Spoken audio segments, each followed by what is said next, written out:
Should be a little red dot. See a little red dot in I front? do. All right, we're on the air.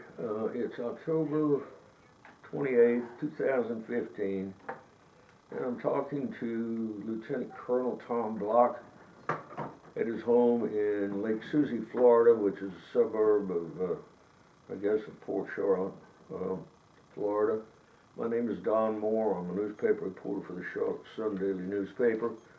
I'm shooting this DVD for the Veterans History Project Library of Congress and for notes that will be used to write a story that will appear in the Charlotte Sun. Tom, let's just start off with, where were you born? I was born in Buffalo, New York. Okay, how old are you? 79. 79. What's your date of birth? June 29th, 1936. Okay. Well, I presume, geez, you were in before I was. I presume you got out of high school and maybe into college and then got in the service or something like that? Or how'd it go? Well, my first thought was to be a professional baseball player when I got out of high school. Okay, Got you released were that good. Got released by the St. Louis Cardinals in Oh. spring training and decided to go back to school. So I went to Canisius College in Buffalo, New York. I majored in accounting because when I looked at the newspaper, there was the most jobs under A, and so I figured that would be a good start for a job. Okay. I didn't do too well in the first 2 years of school, but I was in ROTC because at that time it was mandatory. Yeah, yeah. But I liked the military guys, the instructors, and I decided that I would continue on for the next 2 years and graduated as a distinguished military graduate and took a regular Army commission out of ROTC. Did And you get your accounting degree too? I got my accounting degree. And How the hell did you ever get in Vietnam? They would put you in war statistics or something. Anyway, okay. well, that story goes back to when I was in college. The last 2 years, Yeah. I was working part-time during the tax season at an accounting firm. Yeah. And our job was to take the forms that were filled out in pencil by the CPAs. The typist would type it up, and we'd have to double-check the typing to make sure that it was accurate with a Yeah. with a adding machine. I didn't like the people that I saw there. They weren't. I was more athletic and more Sure. aggressive, and so I decided that accounting was not going to be my career. But I did like to run and play and do Sure. rugged things. So All right, so you get out, what year are we talking about? You got 1958. Okay. I think the Sputnik was just launched during that period, and everybody was thinking nuclear war. There wasn't anything going on. I mean, I guess the, not in 58, but 59 or something, what, Lebanon? Lebanon, yes. Yeah, they had some kind of thing, because I almost got sucked into that. Okay, so what happened to you? You were a second Louis. Well, I got the choice because I was regular Army commissioned to volunteer for various schools, so I volunteered for airborne school, ranger school, and flight school. Okay. At that time, we needed something besides the butter bar on our clothes, so it would be nice to have a patch. So You went to Benning, I guess. yeah, and also got my first assignment, the 82nd Airborne Division. So I thought things were pretty good at that time, but that was the last time I got an assignment that I asked for. So, Well, they were still jumping out of airplanes. I guess they are still jumping out. 101st is the air mobile people. yeah, well, in order to be a ranger nowadays, you have to jump out of airplanes at the Yeah, ranger school. Okay. So you jumped out of airplanes. You went through all of that. So what's your assignment when you get through? What are we talking about? About 1960 by now, huh? Well, 59, 60. I didn't make it through flight school because I had an ear problem that I couldn't clear, and so I asked for discharge, physical discharge out of flight school, even though I had finished all my groundwork and had a high average of like 98 for all of the studies. What were you training to be? A pilot? Well, you never know at that time, Okay. because air mobile was not as popular as it is these days. Yeah. Yeah. And I don't know why I did that, other than a challenge. Sure. I remember in college I had fear for public speaking, so I volunteered to be an instructor. I had fear for heights, so I volunteered to be a ranger and a paratrooper. So trying to overcome my fears was probably a lot of the volunteer stuff that I did. Okay. So what happened to you? Did you get out at that point, or? No. I spent 2 years in at the 2nd Airborne Division, and then got asked for Europe and got assigned to Korea. And I was a company commander there for less than a year. I was there when the Berlin Wall went up in 1960, 61. So it was heartbreaking because we were on a 12-month tour and everybody got extended 3 months, and so we were looking forward to go home, but we didn't. I've never heard anybody say anything good about Korea. It smelled, it was either too hot or too cold. Well, one day I was leading my troops on a march through the village, and we were in mud up to our ankles, and the ladies kind of threw their waste from the night before right out into the street in the mud. And I thought to myself, I wonder what my mother would think if she saw me walking through the mud at this time. She wasn't too happy about me staying in the service, but you know, she wanted. What was your rank? Were you still a lieutenant? I was a first lieutenant at that time. Okay. Okay. Normally 18 months, and you picked up the silver bar. Yeah. Okay, so nothing. I'm trying to think. Nothing happened in Korea at that point in time. Well, it was Just it was everybody supposed to be peaceful, but we were still on guard, and Yeah, they were we had with the tanks and all this good stuff. and we were surrounded by triple concertina wire, but we didn't allow. They wouldn't allow us to have weapons, ammunition on the guard posts because we were afraid of an incident. Even guarding you didn't have? The guarding was tough because they would yell "Chunji Sunda," which meant "Stop or I'll shoot," and the robbers would go under the fence and go in. And we had very fantastic stories about people sneaking into the barracks and taking watches off of the troops and taking their and disappearing. So Stealing stuff. Mm-hmm. With black market, they sell it on the absolutely. black market. Yeah, absolutely. Okay. So would you spend 18 months there or something? No, I was there, let's see, I was 12 months, I was going to 15 months, and then I ended up with about 14 months, because they started cutting back after the Berlin Wall went up, on stabilizing all the troops throughout the globe. Okay. So where'd you go from there? Well, I came back to Benning, and I was in the arms division of the instructor force. And With the 82nd? No, this is at Fort Benning as an instructor at the infantry school. Okay. And I volunteered. Well, I didn't volunteer. I volunteered to be an instructor, and they sent me to 3.5-week school to learn how to be an instructor.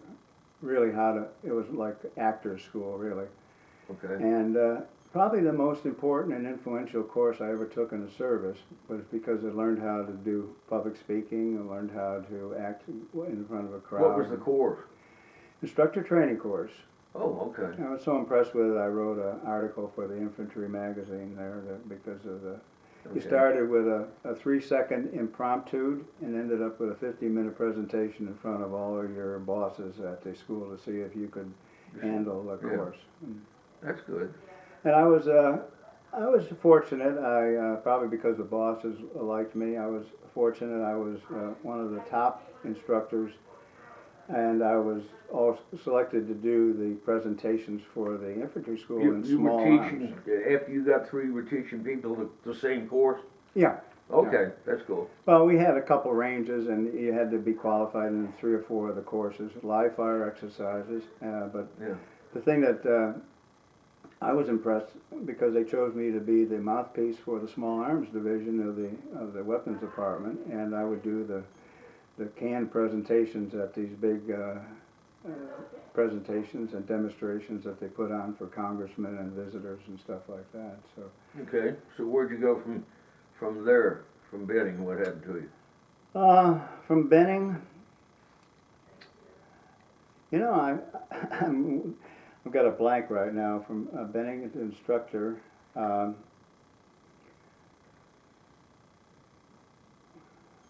we stop this a second? Cause Yeah, sure.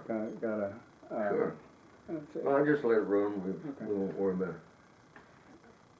Well, when I came back to Benning that time, I was ready to get out of the service. I had about 5 years in, and my parents were actually trying to get me to come back to Buffalo and work with my dad. And my dad wanted to buy a tavern, and he wanted me to be part of that. Oh, he had a tavern? He didn't, but my mother said, "No way is your father going to buy a tavern." Okay. You want to Yeah, buy it. So, and my dad had me interview with Moog Valve, which is a big firm in Buffalo that makes servo valves for airplanes, and they wanted a military guy, experienced guy to be a salesperson to sell stuff at military installations. I didn't know if I could do that. But I got back to Benning and I heard retreat sound as I came in, and the flags were coming down, and I said, You're not going to I'm leave. staying in. Okay. After finishing my instructor assignment, I went to the advanced course while I was still there, and graduated as an honor graduate in the advanced course, and then went to Pathfinder School and was an honor graduate in Pathfinder School. Okay. Okay. Tell me about Pathfinders. They jump out of airplanes and then they set up the lights or whatever you need to. Yeah, the drop zones, and work with the Air Force forward air Okay. controllers and stuff like that. It was really a security group that settled around the Okay. jump zone. Super paratroopers. Well, another badge that you want to. Yeah, right. So, I got reassigned to Germany, and in the Schaffenburg, Germany. I was the S4. I was a captain at the time. Where in Germany? The Schaffenburg. Spell it for me. ACHFFENBURG. It's on the Main River. Okay. We were part of the 3rd Infantry Division, Oh, which was based in Würzburg.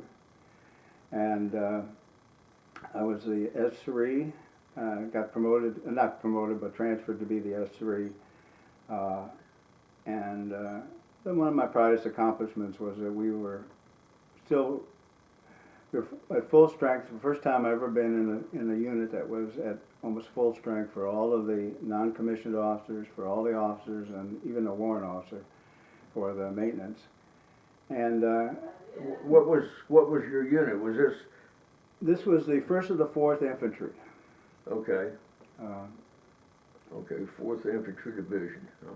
Yeah, well, they didn't call it division, they just called it 4th Infantry, so I don't know if it was the 4th Infantry Division, but it had a long lineage. Oh, okay. So you were just what? These were just infantry troops. Just, well, supporting tanks or something. we were mechanized infantry, Yeah, but with the tanks. uh, Well, this is the Cold War, and everybody's sitting there with their guns pointed towards each other. Right. And the Russians are saying they're going to come across. And yeah, well, the unit was not doing well when they changed command, and they hadn't passed the Army training tests for the last 2 years. So part of my job was to get them to do the Army, get through that, and we did. We passed it for the first time. okay. But I think what really impressed me is that we used to have to go to the major training areas, Grafenwehr or Hornfels, and do live fire and exercises like Yeah. that. So that was a mandatory. So we had a period of time, and as S3, I asked the assistant that had been there. I says, "You're going?" He told me he had to go to a range meeting to pick out different ranges. I says, "Well, what are you going to do there?" And he said, "Well, whatever's available, I'll stick my hand up and they'll give it to us." I said, "Well, what's the purpose? What's the background? What are you asking those ranges for?" "Well, Yeah. that's the way we always do it." And I said, "Well, let's do it differently. Let's put a plan together what we're going to do there for 2 weeks or 3 weeks, and feel exactly what we want to do with the ranges. And then I'll tell you what ranges we need, and you go there and get them." And he did that, and he was the only one in the range meeting, because they send second lieutenants or first lieutenants, Yeah. and just get whatever you can. We got everything we needed. The other battalions in our brigade Yeah. were calling me and said, "You got all the good training sites. How come? Can we borrow some?" I said, "Heck no!" I said, "I'm getting ready for an Army training test. We're going to use all of those." And so we had great live fire exercises, and I was very proud of that accomplishment. Okay. I got an Army Commendation Medal as a result of doing a good job there. All right, so what year are we talking about? In the 60s sometime? Yeah, you know. Mid-60s probably. Well, I went to, I graduated from the infantry school advanced course, probably 65, and Okay. went over there. Okay, you didn't get caught up in the Cuban Missile thing or any of that? I did when I was instructor. Not the missile itself, but we had some Cuban fighters that were brought back to Benning and being trained, and we had to change all of our teaching point boards to Spanish. Right. And so I trained about 2 groups of Cuban refugees or whatever they were. Yeah, yeah. And I don't know, you know, they was very silent on what these guys were supposed to do or what they're capable of doing. And so that was kind of exciting, because I thought maybe I was part of something that was bigger than... I mean, they trained them down here north of Miami in the sticks out there. Yeah. And, gosh, what a screwed up mess. Well, I was there in Schaffenburg for 9 months. Okay. And I'm sitting at my desk, and we had heard that Secretary of Defense McNamara had made a statement that they were asking about combat brigades, and they had one in Hawaii, a Lightning Brigade, and he said, we have 2 just like that, one at Fort Devens and one at Fort Benning. Well, I had just come from Benning, so I knew that there wasn't a unit there. Well, after that a statement by McNamara, we started getting calls. And the S1 came in there and said, "Tom," he said, "you've just been recalled back to the States, and you're going to Fort Devens." I said, "What am I going to do there?" He said, "Well, you're going to join a new brigade that's just forming there." Okay. We were just forming real quickly. Well, so I told my wife, I said, "You know, we're going to Fort Devens, Massachusetts. I've never been there and don't even know where it is." Yeah. Well, 2 days later, they called back and said, "Tom, you're going to Fort Benning to join the 199th Infantry Brigade." So Okay. I called my wife again and said, "We're going back to Benning." So we had just been there, and we had Yeah. just left there 9 months ago. Yeah. And and nice quarters. Now we're going back as people that are being shoved into. And at that time I had 5 kids, and I was... All right, well, Vietnam's getting there. If you're in 65, the CIA was running around in the bushes out there by 65, 66. When did you get to Vietnam? 67, 68. Oh, so it's just getting I cranked left up. there 1 month before the Tet Offensive. Okay, who were you with when you went over? Well, I was with the